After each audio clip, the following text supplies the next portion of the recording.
یہ قرآن کا دوسرا حصہ ہے کہ لوگوں کے حقوق، جس کو حقوق العباد کہتے ہیں۔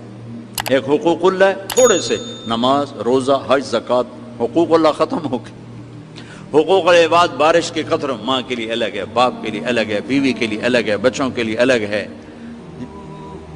بھائی کے لیے الگ ہے، بہنوں کے لیے الگ ہے۔ پھر ہمارے معاشرے میں جوائنٹ فیملی سسٹم بہت بڑی نعمت ہے اگر شریعت کا پتہ ہو، اور بہت بڑا عذاب ہے اگر شریعت کا پتہ نہ ہو۔ اور میرا درد یہ ہے کہ میرے معاشرے کو گھر کی زندگی کا دین نہیں آتا، گھر کی زندگی کا دین نہیں آتا۔ انتہائی امبیلنس معاشرہ ہے۔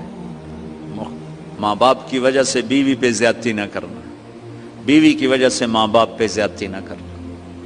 ہمارے معاشرے میں چاہے ڈاکٹر کا سسرال ہو اور چاہے مولوی کا سسرال ہو، سسرال بے رحم ہے، سسرال ظالم ہے۔ لاکھوں میں کوئی ایک گھر ایسا ملتا ہے جہاں محبت دیکھنے کو ملتی ہے، ورنہ سسرال کا جبر ہے شدید قسم کا۔ اور آنے والی لڑکی اپنی ساس، اپنا سسر، اپنی نندیں، اپنے دیور، سب کی نوکر بن کے آتی ہے، تو اس نے بچے کب پالنے ہیں، اس نے بچوں کی تربیت کب کرنی ہے۔ آنے والی لڑکی کے ذمے خاوند کی روٹی پکانا بھی نہیں ہے، تو ذمہ ہے کیا؟ نسل کو تیار کرنا۔ نسل کب تیار ہوگی؟ جب اس کا ذہن صحیح ہوگا۔ اور کبھی تانا سنا خاوند سے، کبھی سنا بھابھی سے، کبھی سنا دیور سے، کبھی سنا نند سے، کبھی سنا ساس سے، کبھی سنا سسر سے، اس مٹی تے سوا بچے پالنے، وہ تو اپنے بچے اٹھا اٹھا کے پھینکے گی۔ اور کتنا حکمت کا بول ہے میرے نبی کا کہ 7 سال تک بس بچے کو پیار دو، نماز بھی نہ کہو، نماز بھی مت کہو۔ 7 سال تک پیار دو، قریب کرو، 7 سال کے بعد نماز کا کہنا شروع کرو۔ ہم 3 سال کی عمر میں بچوں کو نرسری میں چھوڑ کے آ جاتے ہیں، اور اس کے اندر میں ہم ایک زہر ڈال دیتے ہیں۔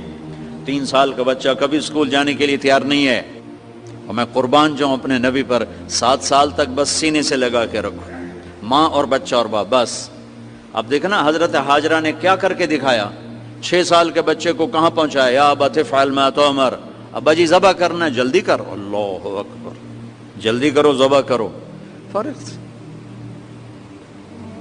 7 برس تک نماز بھی نہ کہو، 10 سال کا ہو جائے پھر نماز کا کہو، پھر نماز 7 سال کی عمر میں نماز کا کہنا شروع کرو، 10 برس کی عمر میں سختی شروع کرو۔ تو کیا کرو، صفات منتقل ہوتے ہیں۔ جب بچہ ماں کی گود میں ہوتا ہے، ماں متوجہ ہوتی ہے، تو صفات منتقل ہوتی ہیں۔ اور جب اس کا ذہن ٹینس ہو، اس نے یہ کہا، اس نے وہ کہا، اس کو روٹی دینی ہے، اس کے کپڑے دھونے، اس کے کپڑے استری کرنے ہیں، تو وہ بچے کو ٹائم کب دے گی؟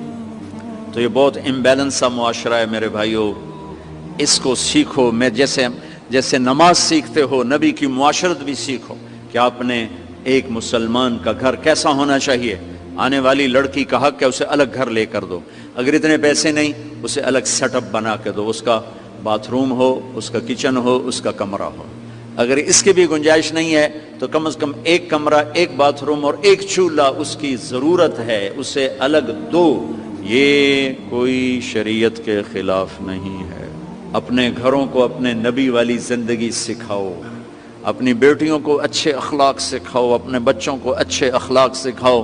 تم نے کل کسی کی بچی کو گھر میں لانا ہے، کل ان بچیوں نے کسی کے گھر جانا ہے، یہ جانے والی کسی گھر کے لیے عذاب نہ بنے، اور یہ لے جانے والے کسی بچی کے لیے عذاب نہ بنے۔ ایک خوبصورت معاشرہ وجود میں آئے جس پر اللہ بھی راضی ہو، اللہ کا نبی بھی راضی ہو، اور فرشتے بھی خوش ہوں، اور اللہ راضی ہو کر دنیا اور آخرت بنا دے۔ اس ساری چیزوں کو سیکھنا یہ آپ سب بچے بچیوں پر فرض ہے، اور یہ ہماری اور آپ کی ذمہ داری ہے۔